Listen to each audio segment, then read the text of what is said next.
What's up, guys? Welcome back to my channel. So today is Sunday, February 23rd, and is the last Sunday of Black History Month. So I hope that you all have been enjoying your February thus far.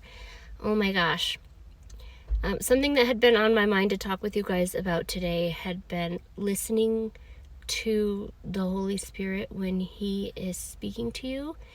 And then another topic that we've spoken about before, which is that the ways of the Spirit are offensive to the flesh. And this is something like one of our music pastors at another church I go to, Zach, had mentioned before, and it really resonated well with me, is that when we feel the Holy Spirit asking us to do something, you can expect to feel an eye roll from your flesh. And that's what I felt today. I went to RCD this morning, like the church that's right by my house, and it was a wonderful service, and I just felt the Holy Spirit telling me, okay, after morning service at 9 o'clock, you're going to go to this other church for 11 o'clock service. And my spirit was so excited. I expressed that out loud in the car by myself. I was like, oh yes, I'm so excited. I can't wait. And then like immediately after, my flesh was like, ugh, I'm kind of tired today. And then even after the first church service was over and I was like, okay, next we're going to go to Park Church, my flesh was like, do we really need to go to, or maybe it was the enemy, but it was the next voice that I heard in my head was, do we really need to go to Park Church today? Can't one service be enough? I'm sure your husband's waiting for you at home. And then I hear the Holy Spirit whisper to me, I told you after your regular service, you're going to go to this church today. This is the Holy Spirit speaking to you.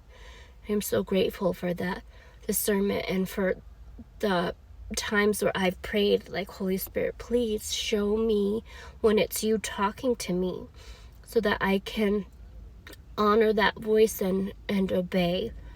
And I had that this morning, and I'm so glad that I went. And in the service today, we talked about a few things. So one of the things that we talked about, or that the pastor talked about at the second church, was the importance of following the calling that God has for your life, and then asking God to reveal that calling to you. So again, today, like God was reminding me, like everyone goes through this struggle with our flesh and it not wanting, your flesh doesn't want you to submit to the will of God. The enemy does not want you to submit to the will of God. And the pastor was saying how before he knew, or before he decided to become a pastor, God sent people to him to let him know, like, hey, this might be a path that God has for you to be on. And that his flesh didn't want to acknowledge that. But then once he began to pray about his calling, about what God wanted him to do in his life, God started to reveal that to him. And then we got into the topic of separation within the church and the Black churches versus the white churches, and it being Black History Month. And for so long, we didn't have the privilege or the blessing that comes with being able to worship and serve God together. And so I am eternally grateful for that this Black History Month, that so many of my African American brothers and sisters, and Hispanic and Caucasian and Asian brothers and sisters from all across the globe here in America, we have the opportunity to glorify and worship and praise God together in the same home. So that's something that I'm grateful for. And I don't want to leave you today without a verse. So the verse for today comes from Psalms chapter 150, verse 6, and it says, let everything that has breath praise the Lord. So we are grateful that we can praise the Lord wherever we are, and that we have the opportunity to worship together in ways that we didn't have before. And then the last thought of the day that I'll leave you guys with is one from RCD, the first church that I went to today, and Pastor James challenged us with the question, what are you not surrendering to God? And that could be a few different things for a lot of us. It might be your finances, it might be trusting in God's will for your life, in the purpose that He's called you to walk in.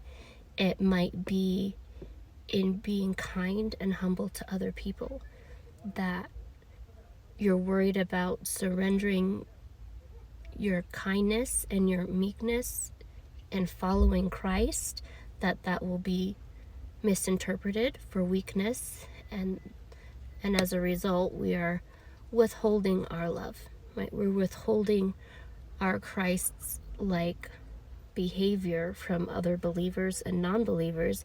We're afraid of how the rest of the world is going to perceive it. But to encourage you that when you are going through your day-to-day, that we remember that we're sons and daughters of God, that we're meant to be a light to a dying world, and that we don't see anyone else, that we can fix our eyes on God, right? When we are engaging and interacting with other people, when somebody does something that is offensive, we can move our flesh out of the way and surrender our behavior to God, that we have a Christ-like response. And when we're praising God, when we're in the church and we're worshiping, we're not worried about who's looking at us, because our eyes are kept on Christ. I love you guys so much. I hope this was a blessing to someone today, and thank you so much for watching. I hope to see you in the next episode. Bye, guys.